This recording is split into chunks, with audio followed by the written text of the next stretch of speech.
కాశ్మీర్ హర్యానా ఎన్నికల్లో జనం నాడి దొరకలేదా? ఒకటి కాదు రెండు కాదు, దాదాపు అన్ని ఎగ్జిట్ పోల్ అంచనాలు ఫెయిల్ అయ్యాయి.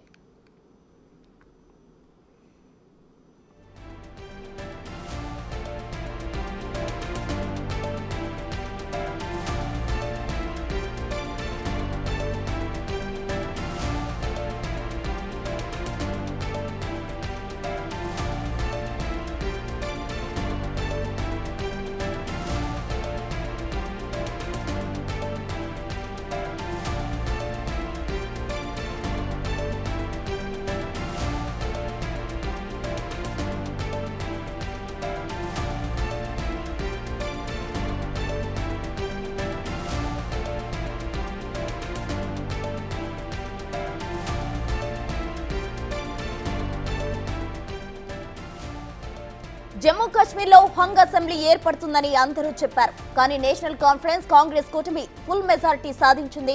హర్యానాలో కమలాన్ని కాంగ్రెస్ బీట్ చేస్తుందని చెప్పారు. అక్కడ సీన్ రివర్స్ అయింది. థ్రిల్లర్ ను తార్పించేలా ఫలితాలు వెలువడ్డాయి. తొలుత కాంగ్రెస్ లీడ్లో ఉన్నప్పటికీ నెమ్మదిగా బీజేపీ ఫామ్ లోకి వచ్చింది.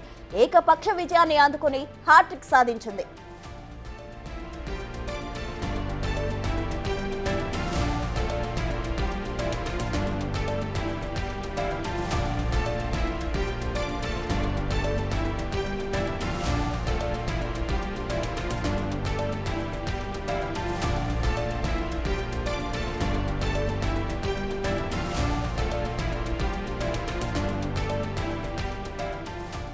జమ్మూ కాశ్మీర్ హర్యానా అసెంబ్లీ ఎన్నికల్లో ఎగ్జిట్ పోల్స్ అంచనాలు ఎందుకు తారుమారయ్యాయి? సర్వేలకు కాలం చెల్లుతోందా? ఒక్కటంటే ఒక్క సంస్థ సర్వే కూడా ఎందుకు వాస్తవానికి దగ్గరగా లేదు? ఇదే ఇప్పుడు చర్చగా మారింది.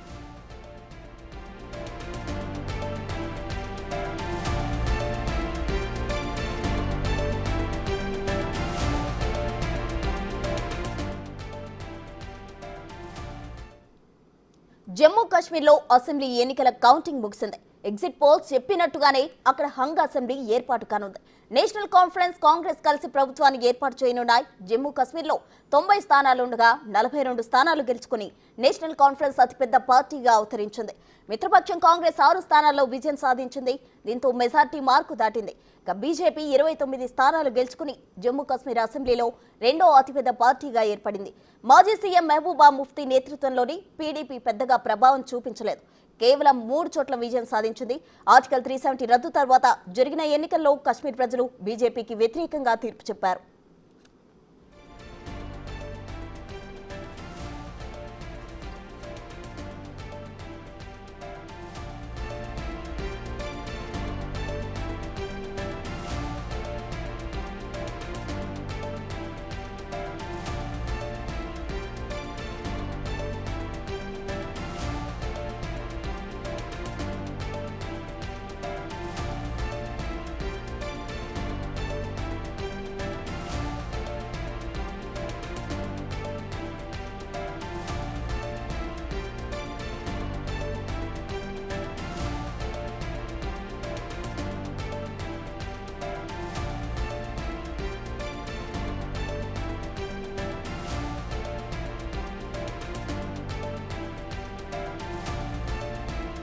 జమ్మూ కాశ్మీర్లో అసెంబ్లీ ఎన్నికల కౌంటింగ్ ముగిసింది. దీనికి సంబంధించి మరిన్ని వివరాలు అందించడానికి మా అసోసియేట్ ఇన్పుట్ ఎడిటర్ గణేష్ సిద్ధంగా ఉన్నారు. గణేష్,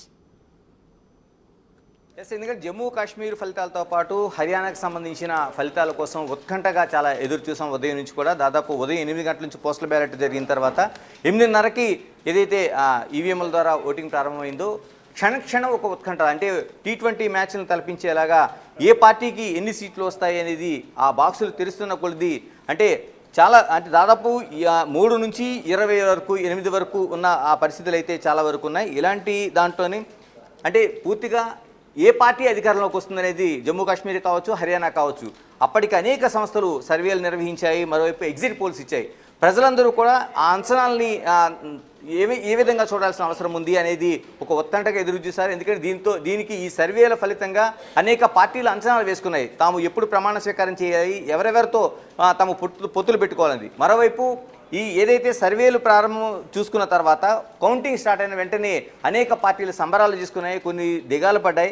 కానీ వీటన్నిటిని తలకిందులు చేస్తూ ఆ రిజల్ట్ అనేది వచ్చింది. ఇంతకీ ఈ సర్వేలు ఏ విధంగా జరుగుతున్నాయి, మరోవైపు ఎగ్జిట్ పోల్స్ వల్ల ఎందుకు ఇంత విశ్వసనీయత కోల్పోతున్నాయి, నిజంగా ఎగ్జిట్ పోల్స్ అనేవి అంత విశ్వసనీయత చేస్తున్నారా, లేకపోతే నామకే వాస్తేలాగా జరుగుతున్నాయి, ఎందుకు ఈ వైఫల్యం జరుగుతుంది? ఈ రోజు జరిగిన హర్యానా కావచ్చు, జమ్మూ కాశ్మీర్ కావచ్చు, ఈ ఫలితాలు చూసిన తర్వాత ప్రతి ఒక్కరికి ఇదే డౌట్ కనిపిస్తుంది. మరోవైపు మనకి కేకే అంటే కొండేటి కిరణ్ గత ఎన్నికల్లో, ఆంధ్రప్రదేశ్ ఎన్నికల్లోన ఆయన మక్కిగా ఎన్ని సీట్లు వస్తాయనేది తెలుగుదేశంకి మరోవైపు కూటమికి సంబంధించిన ఎగ్జాక్ట్ ఫిగర్ ఇవ్వడంతో పూర్తిగా అతనిపైన విశ్వాసం ఏర్పడింది. అనేక మంది ఆయన సర్వేలని విశ్వసనీయత తీసుకొచ్చారు.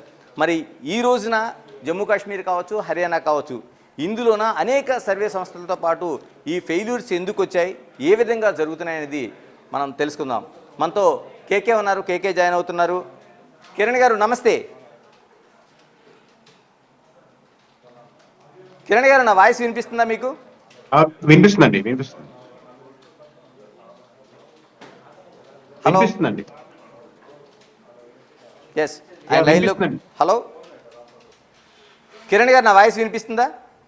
వినిపిస్తుందండి. కేకే గారు, ఫస్ట్ మనం మాట్లాడుకోవాల్సింది జమ్మూ కాశ్మీర్ ఎన్నికలు సంబంధించి, మరోవైపు హర్యానాకి సంబంధించి ఎన్నికలకు సంబంధించి.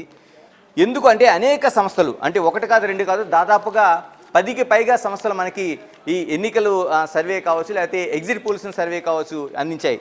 ఇందులో పీపుల్స్ పల్స్ కావచ్చు, దైనిక్ భాస్కర్ కావచ్చు, తర్వాత ధ్రువ్ కావచ్చు, మరోవైపు పీమార్క్ కావచ్చు, ఎన్డీటీవీ, సిఎన్ఎన్, రిపబ్లిక్, మరోవైపు జస్ట్ ఐటీఎఫ్ కావచ్చు. ఇలాగా మీ సర్వేతో పాటు కేకే సర్వే కూడా వెలువడింది. సీ వాటర్ అంటే చాలా వరకు ఎన్నికల్లోన సీ వాటర్ అనేది చాలా వరకు ఫాలో అవుతూ ఉన్నారు. దీంతోపాటు కాశ్మీరీకి సంబంధించిన ది కాశ్మీరీ ఆర్గనైజేషన్ కూడా జమ్మూ కాశ్మీర్కి సంబంధించిన వాళ్ళు సర్వే కావచ్చు, తర్వాత ఎగ్జిట్ పోల్ కావచ్చు ఇచ్చారు.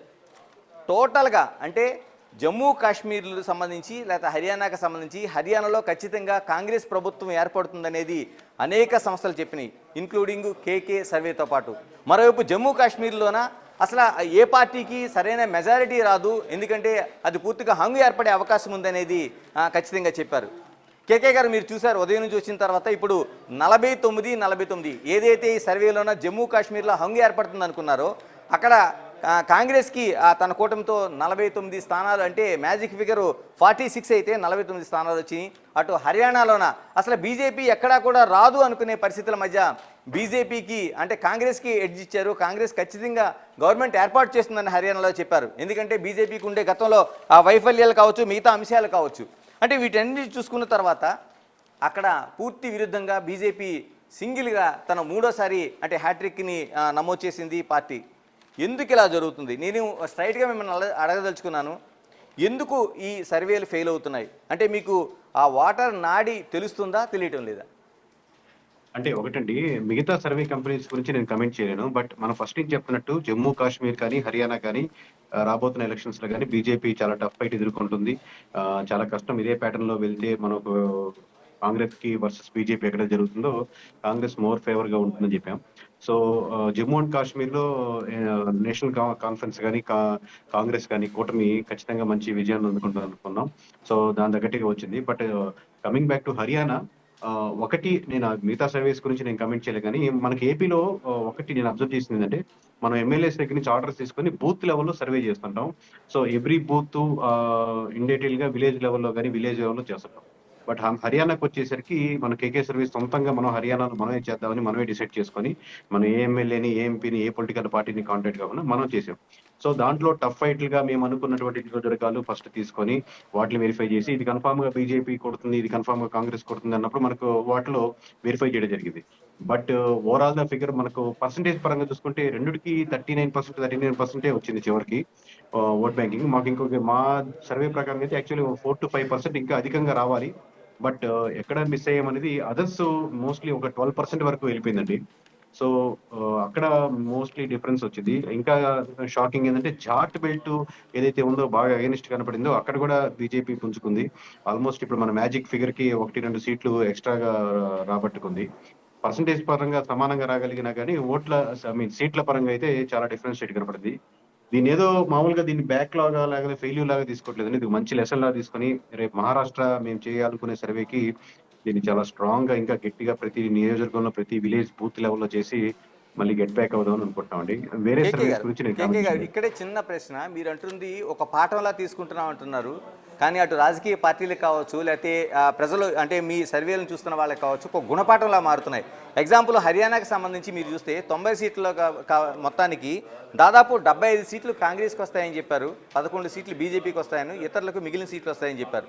దీనికి పూర్తి భిన్నంగా నేను హర్యానా కోసం మాట్లాడుతున్నాను. పూర్తిగా దానికి క్వైట్ ఆపోజిట్లో బీజేపీ గవర్నమెంట్ ఫామ్ చేసింది. కరెక్ట్. అలాగే ఇనిషియల్ గా మీరు చూస్తే మీరు ఆల్రెడీ ఇందాక ఇంట్రొడక్షన్ చెప్పినట్టు ట్రెండింగ్ ఫస్ట్ ఇనిషియల్ గా చాలా యాస్టీజ్ గానే నెంబర్స్ కనపడ్డాయి మనకు పోస్టల్ బ్యాలెట్ ఓపెన్ చేసినప్పుడు కానీ ఇనిషియల్ గా కానీ. బట్ గోయింగ్ ఫార్వర్డ్ అయ్యే కొద్ది ఫిగర్స్ చాలా డ్రాస్టికల్ గా చేంజ్ అయినాయి. Were also in shock. అంటే ఆబ్వియస్లీ మేము కొన్ని లెసన్స్ నేర్చుకుంటాం దీని నుంచి, ఎందుకంటే మేము ఏ పార్టీతో కాంటాక్ట్ ఇండివిజువల్ గా చేసాం కాబట్టి. సో ఇది ఒక లెసన్ లాగే ఫీల్ అవుతున్నాం. ఇలా ఎందుకు అనుకుంటున్నా అంటే నాట్ ఓన్లీ మీరు కేకే సంస్థే కాదు, మిగతా అనేక సంస్థలు అంటే అదే అవును, సీ correct. ఓటర్ కావచ్చు, ఇప్పుడు మిగతా కావచ్చు. ఇదే కదండి మీకు ఒక్క సంస్థ కూడా మీకు హర్యానాలో ఖచ్చితంగా కాంగ్రెస్ ఓడిపోబోతుంది బీజేపీ గెలుస్తున్న సర్వే సంస్థ ఎటువంటి నెంబర్స్ అటు ఇటు ఉండొచ్చు, ఒకటి ఎక్కువ ఉండొచ్చు ఒకటి తక్కువ ఉండొచ్చు, అది వేరే విషయం. బట్ ఒక్కటి కూడా మీకు ఎటువంటి దగ్గర కూడా లేదు. అంటే నేను అందుకనే మీకు స్ట్రైట్గా అడగదలుచుకున్నాను, ఎందుకు జనం నాడి దొరకటం లేదా, నిజంగా మీరు జెన్యున్గా ఈ సర్వేలు చేయటం లేదా? లేదు అంటే నేను అదే వేరే చెప్పలేను కానీ, బట్ జనాలు నాడి దొరకపోవడం అనేది ఇన్ డీటెయిల్ గా ఇంకొంచెం మోర్ గా చేయాలి, ఇంకొక లేయర్ ఎక్స్ట్రా యాడ్ చేసుకోవాలి అనేది, కానీ దొరకడం అనేది ఏముండదండి. అంటే ఎందుకు ఫెయిల్ అవుతున్నాయి నేను అంటుంది, ఇంత ఫెయిల్యూరు అసలు నిజంగా మనం చాలా ఎన్నికల్లో చూస్తుంటాం. ఎక్కడో ఒకటి మీది లాస్ట్ టైం చూస్తే ఒక వండరు, ఎందుకంటే తెలుగు రాష్ట్రాల్లోన మీ పైన అతిపెద్ద చర్చ జరిగింది.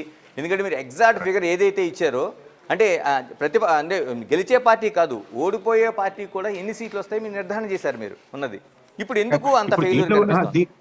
ప్లస్ దీంట్లో కూడా చూస్తే మేబీ నెంబర్ పరంగా తేడా వచ్చు. ఇప్పుడు మనం ఐఎన్ఎల్డీ ఎక్కడ గెలుస్తుందో ఐఎన్ఎల్డీ ఎక్కడ గెలిచింది, ఇండిపెండెంట్లు చెప్పాం, ఇండిపెండెంట్లు ఇక్కడ మెజారిటీ ఉంది, మంచి మెజారిటీ వచ్చాయి. బీజేపీ చెప్పిన సీట్స్ అన్ని మంచి మెజారిటీ వచ్చాయి. కాంగ్రెస్ లో మనకు టైట్ ఫైట్ లో ఉన్నాయి, ఒక 15-20 నియోజకవర్గాలు అలా వెళ్ళడం జరిగిందండి. మెయిన్ ఇప్పుడు ప్రస్తుతానికి ఇంకా మేము రీసెర్చ్ చేసుకోవాలి, పోస్ట్ మార్టం చేసుకోవాలి. బట్ ఇనిషియల్ గా మాకు కనపడింది ఏంటంటే ఒక 15 నియోజకవర్గాలు కాంగ్రెస్ ఖచ్చితంగా గెలుచుకుంటున్న నియోజకవర్గాలు చిన్న ఎడ్జ్లతోనే అది బీజేపీ కైవసం చేసుకోవడం జరిగింది. సో అక్కడ మేజర్ డిఫరెన్స్ కనపడింది అనిపిస్తుంది. సో ఫిగర్ అనేది మినిమం ఖచ్చితంగా 65 దాటుద్ది అనేది స్ట్రాంగ్ గా మేము కూడా బిలీవ్ చేసామండి. అందుకే గంటాపదంగా మేము చెప్పగలిగాము 65 దాటుతుందని.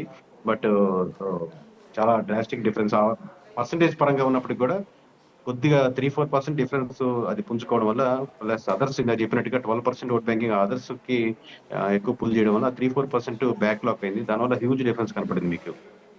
కేకే గారు, మనం ముందుగా హర్యానా కోసం మాట్లాడుకుందాం, ఎందుకంటే హర్యానా దానిపైన అనేక చర్చలు జరిగినాయి.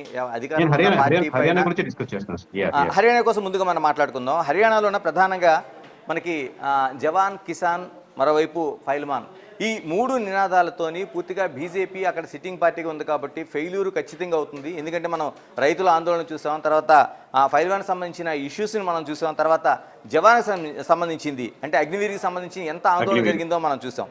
అంటే ఈ 3 మీ అంచనాలకు దొరకలేదా, లేకపోతే పబ్లిక్ అలా అనుకోలేదా? దొరికింది సార్. అది ఆబ్వియస్లీ నేను మీరు చెప్పిన 3 పాయింట్స్ యాక్సెప్ట్ చేస్తాను. ఇప్పుడు అగ్నివీర్ మీద ఇప్పుడు మనకు హర్యానాలో ఒక చాలా స్ట్రాంగ్ బిల్డ్ ఉంటుంది. ఇప్పుడు మనకు వాల్ అగెనిస్ట్ ఉన్నారు. మన రైతు ఉద్యమాలు మీరు లైవ్ గానే చూస్తుంటారు, అన్ని ఎక్కువ ఫాలో అయి ఉంటారు నాకంటే కూడా. సో అది ఎక్కువ అగెనిస్ట్ ఉన్నారు. అలాగే 10 years నుంచి కట్టర్ గారి మీద వాళ్ళ మీద వ్యతిరేకున్నారు. సో అందుకే మీకు పర్సంటేజ్ ఆఫ్ ఓట్ బ్యాంకింగ్ ఇద్దరు 39% వచ్చి ఆగారు. బట్ ఎక్స్ట్రా 3-4% పుల్ చేయడంలో, ఎక్కడో అదర్స్ కి ఓట్ బ్యాంకింగ్ పుల్ చేయడంలో, లాస్ట్ మూమెంట్ ఎలక్షన్ ఇంజనీరింగ్ చేయడంలో కాంగ్రెస్ కొద్దిగా విఫలమైంది అనుకుంటాను. బట్ ఇట్స్ వాళ్ళు ఫెయిల్యూర్ అయ్యారు కాబట్టి అని కాదు కదా, మనం అన్ని అంచనా వేసుకొని మనం చెప్తాం. So it's our failure also. ఆ ఎక్స్ట్రా 3-4% ని మనం సరిగ్గా ప్రిడిక్ట్ చేయలేకపోయాం. ఒక రీజన్ ఏంటంటే మనం ఇంకా బూత్ లెవెల్లో ఇంకొంచెం డెప్త్ గా మనం ఇంతకుముందు ఏపీలో చేసినట్టుగా ఆర్డర్స్ తీసుకొని అట్లా చేస్తుంటే వేరే విధంగా ఉండేది. సో మనం మండల లెవెల్లోనో లేకపోతే నియోజకవర్గ లెవెల్లోనో చేయడం కాబట్టి మేబీ ఆ 3-4% నుంచి ఎడ్జ్ ఇంకా బాగా చేయాలని అనిపిస్తుంది. అంటే ఎగ్జిట్ పోల్స్ని ఒక్కసారి పక్కన పెడితే బీజేపీ 2 సార్లు అధికారంలో ఉన్న పార్టీ, మరోవైపు అనేక సమస్యలు ఉన్నాయి మనం ఇప్పుడు చెప్పుకున్నట్టు. ఎక్కడ బీజేపీకి కలిసి వచ్చిందంటారు? హర్యానాకి సంబంధించి సిట్టింగ్ పార్టీగా ఉంది, ఇప్పుడు 89 స్థానాల్లో వాళ్ళు పోటీ చేశారు. ఇప్పుడు ఎక్కడ కలిసి వచ్చిన అంశాలు ఏంటి? అసలు ప్రజలు అంత విశ్వసనీయత బీజేపీ పైన మూడోసారి కూడా పెట్టడానికి బలమైన కారణం ఏదో ఉండుంటుంది కదా? ప్రధాన కారణం ఇది కాంగ్రెస్ ఆ ఓట్ బ్యాంకింగ్ ఎక్స్ట్రా, అంటే ఆబ్వియస్ గా కోర్ ఉన్న ఓట్ బ్యాంకింగ్ బీజేపీకి ఉంటుందండి. అప్పుడు చెప్పాను, ఇప్పుడు చెప్తున్నాను. బట్ ఆ ఎక్స్ట్రా ఏదైతే డిఫరెన్షియేట్ చేస్తున్నారు, యాంటీ గిమ్మెట్స్ ఓటింగ్ అంటున్నారో, ఆ ఎక్స్ట్రా పర్సంటేజ్ అనేది అదర్స్ కి కొంతమంది షిఫ్ట్ చేయగలిగింది. ఎలక్షన్ ఇంజనీరింగ్ కొంచెం వాళ్ళ నుంచి సెపరేట్ గా వాళ్ళని, అంటే అండర్స్టాండింగ్ తో పెట్టినటువంటి క్యాండిడేట్లు వాళ్ళు పుల్ చేయగలిగారు. కాంగ్రెస్ దాన్ని పుల్ చేయలేకపోయింది. క్యాండిడేట్స్ నియామకంలో కానీ, అక్కడ ఉన్నటువంటి లీడర్షిప్, హుడ్డా గారికి ఇంకో మేడం గారికి ఉన్నటువంటి ఇష్యూస్ లో కానీ అది ఎక్కడో వెనకాల పడింది. సో మేజర్ ఫ్యాక్టర్స్ అనిపిస్తున్నాయి. ఈవెన్ దో వాళ్ళు రెడీగా ఉన్నప్పుడు కూడా ఓట్ బ్యాంకింగ్ టర్న్ చేసుకున్నానికి వీళ్ళు కరెక్ట్ టర్న్ చేసుకోలేకపోయారు దాన్ని. ఇలాగా నేషనల్ లోక్దల్ పార్టీ ఉంది అక్కడ. మనం చాలా చాలా పెద్ద పార్టీగా అంత గతంలో దాన్ని చూసాం, ఆ నాయకులను చూసాం.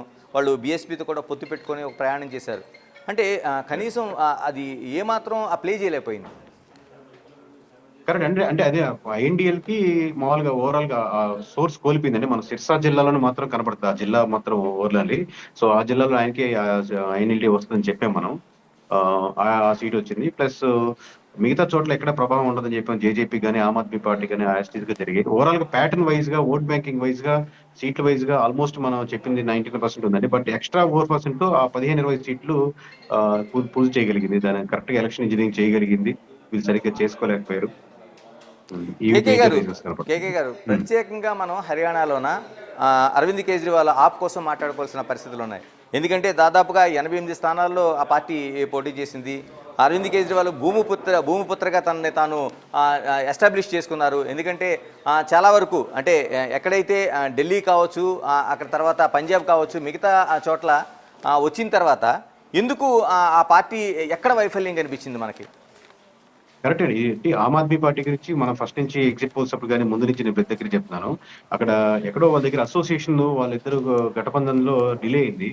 సో అక్కడ డిలే అవడంతో వాళ్ళు 10 సీట్లు 5 సీట్లు ఎక్స్పెక్ట్ ఇస్తా అన్నారు. వీళ్ళేమో 20 సీట్స్ ఇస్తున్నారు. లేట్ అయ్యే కొద్ది ఏమైందంటే ఆ సీట్స్ ఎట్లాగో వీళ్ళు గెలవరు అనేది ఆ ఓట్ బ్యాంకింగ్ ఎంతో కొంత అదర్స్ కో, ఎంతో కొంత కాంగ్రెస్ కో వెళ్ళగలిగింది. సో అదర్స్ కొంచెం ఎక్కువ పూల్ చేయడంలో ఆ ఓట్ బ్యాంకింగ్ కంప్లీట్ గా బీజేపీకి ఫెచ్ అయింది. ఆ డిలే చేయడంలో కానీ, ఓవరాల్ గా నిర్ణయం తీసుకోవడంలో కానీ. ఇదే కదా ఆమ్ ఆద్మీ పార్టీ కదా జేజేపీ గురించి, ఐఎన్ఎల్టీ గురించి, ఇండిపెండెంట్ గురించి, ఓటింగ్ పర్సంటేజ్ గురించి ఆల్మోస్ట్ మనం యాక్యురేట్ గానే వచ్చింది ఆల్మోస్ట్ ప్రతి దగ్గర. ఓన్లీ ఆ 4% ఎక్స్ట్రా మనం అనుకున్నటువంటి ఓట్ బ్యాంకింగ్ తగ్గడంతో ఆ టైట్ ఫైట్ లో బీజేపీకి ఎక్స్ట్రా సీట్లు రావడం జరిగింది. అంటే ఇప్పుడు కాంగ్రెస్ 15-20 చోట్ల రావడంతో కాదండి, కాంగ్రెస్ పూర్తిగా ఇంత వైఫల్యానికి ఆప్ ప్రధాన పాత్ర అనుకోవచ్చా? వన్ ఆఫ్ ది రీజన్ అండి. మరోవైపు మనం జమ్మూ కాశ్మీర్కి సంబంధించిన ఒక మనం రిజల్ట్ చూద్దాం. చాలామంది హంగానే ఇచ్చారు. అంటే మీరంటే ఆ రెండు పార్టీలకు సంబంధించింది ఒక అలయన్స్తో వచ్చే అవకాశం ఉందని కేకే సర్వేని మేము చూసాం, అది అక్కడ వరకు వచ్చింది. మిగతా వాళ్ళు ఎందుకు ఆ సర్వేలోనా అంటే దాదాపు 370 ఆర్టికల్ ప్రభావం అనేది, అంటే బీజేపీ దాన్ని రద్దు చేసిన తర్వాత దానిపైన ఎన్నికలు అంటే ఉంచాలా వద్దనే దానిపైన జరుగుతుంది. కాబట్టి బీజేపీ పూర్తిగా అక్కడ దానిపైన ఒక బేస్ పెట్టుకుంది. ఎందుకంటే ఖచ్చితంగా 370 ఆర్టికల్ తనకి కలిసి వస్తుంది. మరోవైపు భద్రత పెరిగింది, తర్వాత టూరిజం పెరిగింది, ఇలాగ అనేక అంశాలను చెప్పుకుంటూ వచ్చారు. ఎక్కడ ఎందుకని 370 ఆర్టికల్ సంబంధించి ఎందుకు విశ్వసనీయత పెట్టుకోలేకపోయింది పార్టీ?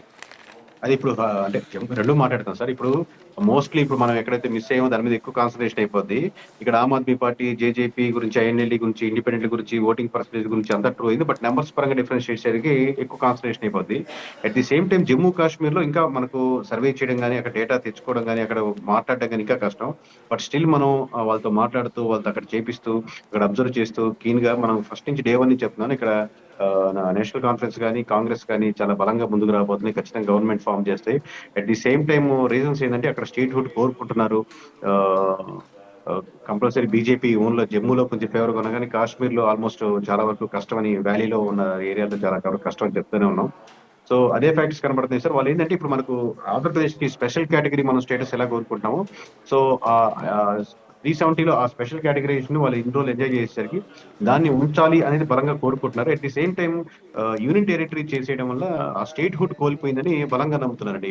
మేబీ జమ్మూ కావచ్చు, అధిక శాతం వ్యాలీలో కావచ్చు.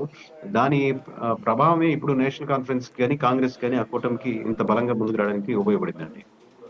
కేకే గారు స్ట్రైట్గా ఇప్పుడు మిగతా అన్ని సర్వేలు చూసాం, జమ్మూ కాశ్మీర్ చూసాం, హర్యానా చూసాం. డైరెక్ట్గా నేను కేకే సర్వే కోసం మిమ్మల్ని అడగదలుచుకున్నాను. ఎందుకంటే కేకే సర్వే లాస్ట్ ఎన్నికల్లో ఒక విశ్వసనీయత ఉందనేది మీకోసం ఆ సోషల్ మీడియాలో ఆకాశానికి ఎత్తి తీసుకెళ్లారు. కానీ ఈ ఎన్నికలకు సంబంధించింది హర్యానాకి ప్రత్యేకంగా ఇన్ని చూస్తే కేకే సర్వే అట్రప్లాప్ అయిందనేది అనుకోవచ్చా? ఎందుకంటే నిజంగానే కేకే సర్వే బొక్కబొర్ల పడింది. అంటే నేను అవతల కమెంట్స్ గురించి ఇంతకుముందు పొగిడినా, ఇప్పుడు తిట్టినా నాకు వ్యక్తిగతంగా కానీ కంపెనీకి కానీ ఎటువంటి డిఫరెన్స్ ఉండదండి. బట్ బికాస్ ఒకటి రెస్పాన్సిబుల్ మనం ఉండాల్సింది ఏంటంటే ఓవరాల్ గా మనం ఎవరికైనా ఎమ్మెల్యేకో, ఎంపీకో, ఒక పార్టీకో వాళ్ళు తీసుకొని లైబుల్ గా ఉండి మనం చేసి పెట్టి అది రాంగ్ అయితే అని. సో ఇక్కడ హర్యానా గురించి ఓన్లీ మనం మనం ఓన్ మనీ పెట్టుకొని మనం ఓన్ గా చేసుకోవడం జరిగింది. సో మా నెంబరు ఇలా కాన్ఫిడెంట్ గా చెప్పడం, దాంట్లో మెజారిటీ శాతం మనం చెప్పిన సీట్స్ లో బీజేపీకి మంచి మెజారిటీ వచ్చాయి. అలాగే కాంగ్రెస్ కి పక్కన పెడితే అంటే ఆ 20 సీట్స్ టైట్ ఫైట్ లో ఉన్నాయి, గెలుచుకోగలిగింది. అలాగే జేజేపీ గురించి, ఐఎన్ఎల్టీ గురించి, ఆమ్ ఆద్మీ పార్టీ గురించి ఇలా number of factors, Jat vote bank గురించి, సిర్సా జిల్లాలో ఎలా ఉంటుంది, రకరకాల జిల్లాల వారీగా చెప్పడం జరిగింది. సో కాకపోతే ఓవరాల్ గా మన ఫైనల్ నెంబర్ ఒకటి చూస్తారు కాబట్టి ఆ నెంబర్ లో ఈ టైట్ నియోజకవర్గంలో ఆ, ఖచ్చితంగా ఫెయిల్యూర్ అయితే యాక్సెప్ట్ చేయాలండి. దీన్ని ఒక లెసన్ లా తీసుకొని బొక్కబోల్తానో లేకపోతే అద్భుతమో అని నేను అట్లా ఏం నమ్మట్లేదు. సో ఇది ఒక ప్రాసెస్, ఎందుకంటే ఒక రోజుతో జరిగిపోయేది కాదు కదండి. ఇంకా నెంబర్ ఆఫ్ స్టేట్స్ ఉన్నాయి, నెంబర్ ఆఫ్ ఉంటుంది, లాంగ్ జర్నీలో ఉంటుంది. మీరు ఒక షో ఫెయిల్ అయినంత మాత్రాన రెండో షో చేయకుండా ఉండరు కదా. సో ఇదే ప్రాసెస్ ఏం కూడా. కేకే గారు అది కాదు నేను అంటుంది, కొండేటి కిరణ్ కోసం సోషల్ మీడియాలో ఆడుకుంటున్నారు. ఎందుకంటే మీరు చేసిన ఆ సర్వేని చూసుకుంటే మీరు చూస్తే మీకే అర్థమవుతుంది. ఎందుకంటే నిజంగానే మీ సర్వే ఇటువంటిది ఇంకా భవిష్యత్తులో ఎవరైనా నమ్మే అవకాశం ఉంటుంది అసలు మీ సర్వేని? అంటే ఒకటి సార్, ఇది మనకు అంటే జనరల్ ఎగ్జాంపుల్ సార్, మనకు బాగా మెచ్చుకుని నమ్మే హీరోకు ఫ్యాన్స్ ఉన్నట్టు, లేదా అపోజిషన్ ఈ సినిమా ఫెయిల్ అవ్వాలి, ఫ్లాప్ అవ్వాలని కోరుకునే ఉన్నట్టు, దీనికి పీక్ లో ఉన్నప్పుడు రెండూ ఉంటాయండి. సో మనం ఏదో ఇంతమంది ఫాలో అవుతున్నారని చెప్పి మనం గర్వపడకూడదు. రేపు ఎప్పుడైనా ఇట్లాంటి జరిగినప్పుడు నష్టపోకుండా మనం నెక్స్ట్ సినిమా బెటర్ గా చేయాలని ట్రై చేస్తున్నట్టు. సో మనం నెక్స్ట్ దీన్ని ఇంకా బలంగా తీసుకొని ఇంకా జాగ్రత్తగా ప్రతి బూత్ లెవెల్లో, నియోజకవర్గ లెవెల్లో కేకే చెప్పింది ఒక్క నియోజకవర్గం కూడా తప్పలేదు మహారాష్ట్రలోని. దీన్ని గర్వంగా దీన్ని ఇంకా మనం రెస్పాన్సిబుల్ గా చేయడానికి ట్రై చేస్తామండి.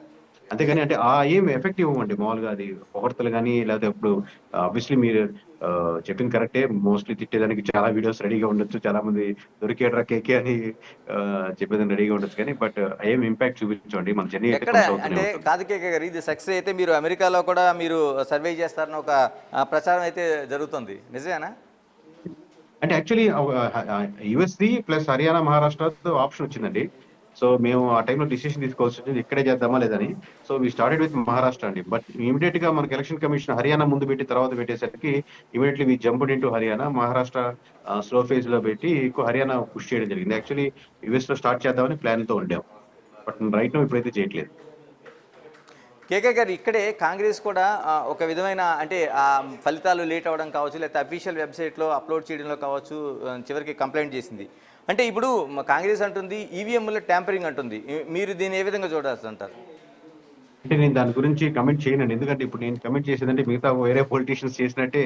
ఇప్పుడు మనం ఏదో చెప్పిన నెంబర్స్ రాలేదు కాబట్టి ఇది ఈవీఎం ట్యాంపరింగ్ అని చెప్పినట్టు ఉంటుంది. ఒక డిలే అయితే మటు నేను కూడా అబ్జర్వ్ చేశాను. ఎందుకంటే 1:30 కల్లా జమ్మూ అండ్ కాశ్మీర్ అంత కష్టమైంది అయిపోయినప్పుడు ఇది స్లోగా మనకు ఎలక్షన్ కమిషన్ లో అప్డేట్ చేయడానికి, ఇక్కడ రిజల్ట్స్ వచ్చేదానికి దాదాపు 3:30 వరకు జరగాల్సిన అవసరం లేదు.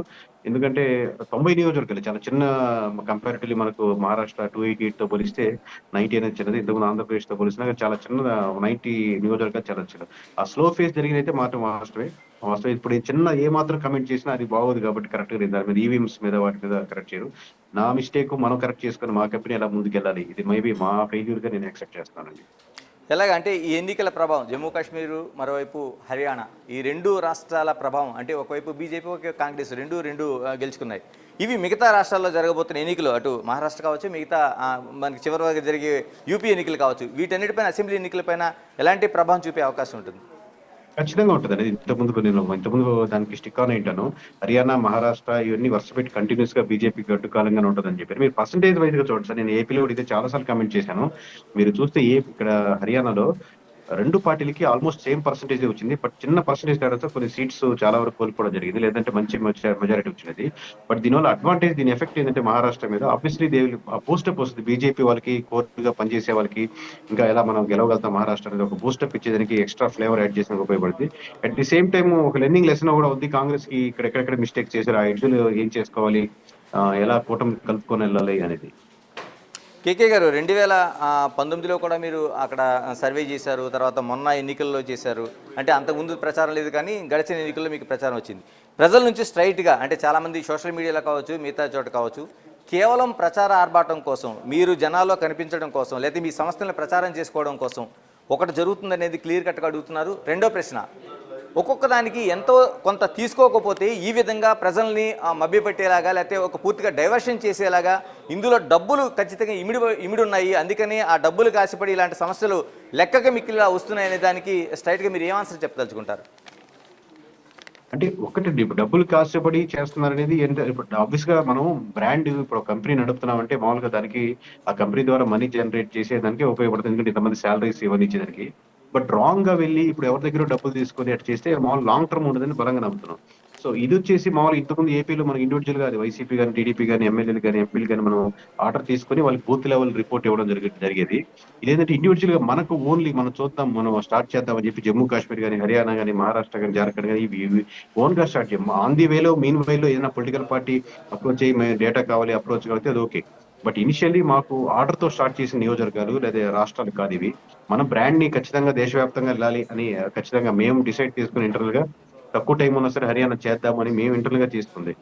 ఏముంది, బ్రాండ్ ఏముందండి ఇంత ఫెయిల్యూర్ అయిన తర్వాత, అంటే పూర్తి క్వైట్ ఆపోజిట్లో రిజల్ట్స్ వస్తున్న తర్వాత ఇంకా బ్రాండ్ ఇమేజ్ ఏముంటుంది? కేవలం మీరు ఆ 2 రోజుల పాటు ప్రజల్లోనో లేకపోతే పొలిటికల్ లీడర్లో మీ పేరు, మీ సంస్థ పేరు నలగడం తప్పించి బ్రాండ్ ఇమేజ్ అంటున్నారు, దానికోసమే ప్రాకులాడుతున్నట్టుగా ఉంది కదా. కరెక్ట్, అది బ్రాండ్ ఇమేజ్ కోసమే పాకులాడుతున్నాం. అంటే యాక్యురసీ బ్రాండ్ అంటే ఏంటంటే వీళ్ళ నెంబర్స్ చెప్తే చాలా యాక్యురేట్ గా ఉంటుందని ట్రై చేస్తాం. జమ్మూ కాశ్మీర్ చెప్పినా కానీ, హర్యానా చెప్పినా కానీ, మహారాష్ట్ర కానీ, లేదా ఎవరి నెంబర్ అయినా మనం ఇచ్చినా మన పొలిటికల్ పార్టీ సేల్ చేసినా దగ్గరగా ఉంటుంది వీళ్ళని చెప్పేది.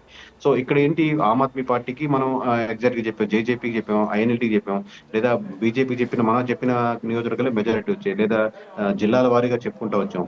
మేము చెప్పిన ఎడ్జిల్లో ఎక్కడైతే మిస్ అయ్యిందో అవి కరెక్ట్ చేసుకోవాలి, ఎందుకంటే డీప్ రూట్స్ లో ఇంకొంచెం బెటర్ గా చేయాలని చెప్పాను. ఆల్రెడీ నేను ఫస్ట్ స్టేట్మెంట్ ఇది నా మిస్టేక్ కాదు, ఏదేదో వేరే వాళ్ళు అని చెప్పి సాకులు కారణాలు చెప్పలేదు కదండి. వీళ్ళు బెటర్ గా వస్తాం. మహారాష్ట్రలో మీరు చూడండి, we'll get back very strongly. కాదు కేకే గారు, అంటే అయితే అయినట్టు లేకపోతే లేనట్టు. ఎందుకంటే ఉదాహరణకి ఒక వార్తా సంస్థ కానీ లేకపోతే ఎలక్ట్రానిక్ మీడియా కానీ నడపాలంటే ఒక స్టేట్ కావచ్చు, అందులో కొన్ని వందల మంది రిపోర్టర్లు ఉంటారు, చిన్న చిన్న వ్యవస్థల నుంచి నడుపుతాయి.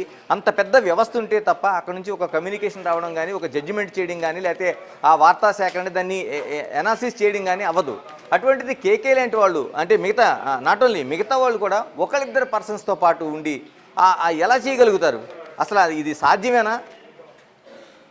సాధ్యమేనండి. అంటే మీకు ఓవరాల్ గా ఎక్స్పీరియన్స్ వస్తే ఇప్పుడు మామూలుగా మీ తోటి వాళ్ళకి మాట్లాడడం రాకపోతే ఆయన ఎలా భలే మాట్లాడుతున్నారు అనిపించినట్టు మీరు దాంట్లో ఎలా ప్రొఫెషనల్ ఉంటారు. దీంట్లో కూడా ఆబ్వియస్ గా సరే మనకు లిమిటెడ్ బడ్జెట్ మనం ఎంతైతే అనుకున్నాం అనుకోండి, దాంట్లో సర్వేస్ ని పెట్టుకుంటాం, అలాగే ఐవీఆర్ కాలింగ్ చేస్తాం, టెలిఫోనిక్ చేపిస్తాం. ప్రతి నియోజకవర్గంలో కుదిరినంత మంది స్లీపర్ సెల్స్ కి మనీ ఇచ్చో లేదా మన పర్సనల్ రిలేషన్స్ మీద మనం తిరుగుతున్నప్పుడు మాట్లాడుతాం. నేను 15 రోజులు ప్రతి నియోజకవర్గం టైట్ ఫైట్ అనుకున్న నియోజకవర్గం తిరిగాం, అక్కడ కొంచెం స్పెండ్ చేస్తాం. అలాగే మన ఆఫీస్ లో హైదరాబాద్ లో కూర్చున్న డేటా సైన్స్ మీద ప్రతి స్టేట్ మీద డేటా అనలైజ్ చేస్తుంటది. సో మన బడ్జెట్ అనేది మనం ఏ ప్యాటర్న్ లో ఎంత వరకు చేస్తామని ఆధారపడుతుంది, కానీ ఎక్కువ బడ్జెట్ పెడితే ఎక్కువ బాగా వస్తుంది, యాక్యురసీ పెరిగిపోతున్నది లేదండి. మన ప్రాసెస్ కరెక్ట్ గా ఉండాలి డీప్ రూట్స్ వరకు. హర్యానా, జమ్మూ కాశ్మీర్ ఫలితాల తర్వాత వచ్చే ఎన్నికలకి నిజంగా జనాలు మిమ్మల్ని నమ్మే పరిస్థితి ఉందా? హర్యానా కొన్ని నియోజకవర్గాల్లో మిస్ అయ్యే మాట వాస్తవమే. అలాగే జమ్మూ కాశ్మీర్ ఆల్మోస్ట్ దగ్గరికి వచ్చాం. బట్ మీకు మహారాష్ట్ర చూస్తే ఇంకొంచెం మోరుగా తీసుకుంటాం. నమ్ముతారు నమ్మరు అనేది మన ప్రాసెస్ లో తెలుస్తుంది. ఇది ఒక లాంగ్ జర్నీ చెప్పాను కదండి. ఇది మనం మంచి సెట్ బ్యాక్ లాగా మనకి ఎక్స్పీరియన్స్ లాగా తీసుకొని ఇంకొంచెం గెట్ తీసుకుని నమ్ముతారా నమ్మలేదని నమ్మండి అని చెప్పి నమ్మొద్దు అనేది చెప్పుకునే తత్వం కదండి. మన రిజల్ట్స్ మాట్లాడాలి, గోయింగ్ ఫార్వర్డ్ అది తెలుస్తుంది. అంటే ఇప్పుడు ఇంత ఫెయిల్యూర్ తర్వాత నాన్న పులి కథ మనకి గుర్తొస్తుంది. ఎందుకంటే ఇన్నిసార్లు చెప్పిన తర్వాత జనాలు ఎందుకు నమ్ముతారు? అసలు నమ్మే అవకాశం లేదు కదా. దట్స్ దేర్ విష్ అండి. మన పని మనం చేసుకుంటూ పోవడమేనండి. అంటే జనాలు దానిపైన విశ్వసనీయతను ఉంచాల్సిన అవసరం లేదు.